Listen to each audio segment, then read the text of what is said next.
आता थेट जाणार आहोत मालेगावात, कारण मालेगावमध्ये चिमुकलीच्या अत्याचाराविरोधात आणि त्याच्या निषेधार्थ रास्ता रोको करण्यात येतोय। मालेगावात चिमुरडीवरती अत्याचार करून तिची हत्या करण्यात आलेली होती। या प्रकरणामध्ये आरोपीला अटकही करण्यात आली आहे, मात्र त्या आरोपीला थेट फाशीची शिक्षा द्यावी हीच मागणी अतिशय जोर धरतीये।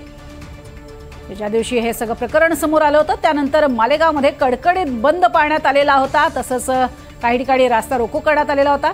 तर गैरसमजातनं कोर्टाच्या आवारात सुद्धा मोठ्या संख्येने स्थानिक एकत्रित जमलेले होते। अधिक माहिती घेणार आहोत। प्रांजल कुलकर्णी आमचे प्रतिनिधी आपल्या सोबत आहेत। प्रांजल, एकीकडे तीव्र भावना आहेत गावकऱ्यांच्या, स्थानिकांच्या, आणि आता मोठ्या प्रमाणात हा रास्ता रोको होतोय।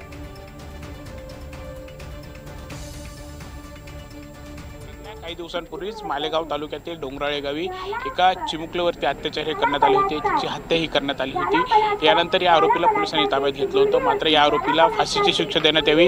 हे सर्व प्रकरण जे आहे, संपूर्ण खटला जो आहे तो फास्ट ट्रॅक कोर्टात चालवण्यात यावा, यासाठी गावकरी हे आक्रमक झालेले आहेत। आता आपण सध्याची दृश्य बघितली तर मुंबई आग्रा महामार्ग आहेत, तिकडे मालेगावला जाणारा हा रस्ता आहे आणि हा टेहरे फाटा आहे आणि इथेच रास्ता रोको आंदोलन सुरू केलं आहे। त्यामुळे आपण ही जर दृश्य बघितली तर चोख पोलीस बंदोबस्त इथे तैनात करण्यात आलेला आहे आणि दूरवरती खरं तर वाहतूक कोंडीही झालेली आहे। जवळपास आता जी माहिती मिळाली त्यानुसार 4 किलोमीटरपर्यंतच्या या रांगा आहेत दोन्ही बाजूनी। म्हणजे इकडचा हा आग्र्याला जाणारा रस्ता आहे, तर माझ्या मागे जरी आपण बघितलं तर तिकडे हा मुंबई महामार्ग आहेत। मुंबई महामार्गाची जरी आपण दृश्य बघितली तर वाहनांच्या लांबच लांब रांगा ह्या बघायला मिळत आहेत। टेहरे फाट्यावरती गावकरी असतील, शाळकरी विद्यार्थी असतील, संघटना असतील, यासोबत विशेष म्हणजे जे इथले शिवसेनेचे मंत्री आहेत दादा भुसे, त्यांचा मुलगा आविष्कार भुसे हा देखील या आंदोलनामध्ये सहभागी झालेला आहे। आणि या सर्वांची मागणी आहे की आता या जो आरोपी आहेत त्याला तात्काळ फाशी देण्यात यावी। काही दिवसांपूर्वी बघितलं तर मालेगाव न्यायालयाबाहेर देखील या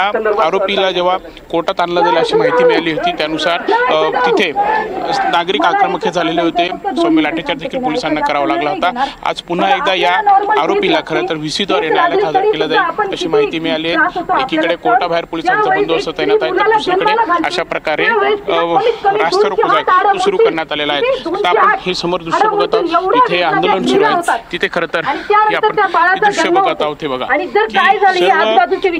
गावकरी असतील, त्यामुळे प्रचंड मोठ्या प्रमाणामध्ये रोष जो आहे तो व्यक्त करण्यात येतोय। तुर्तास धन्यवाद या संपूर्ण माहितीसाठी प्रांजल।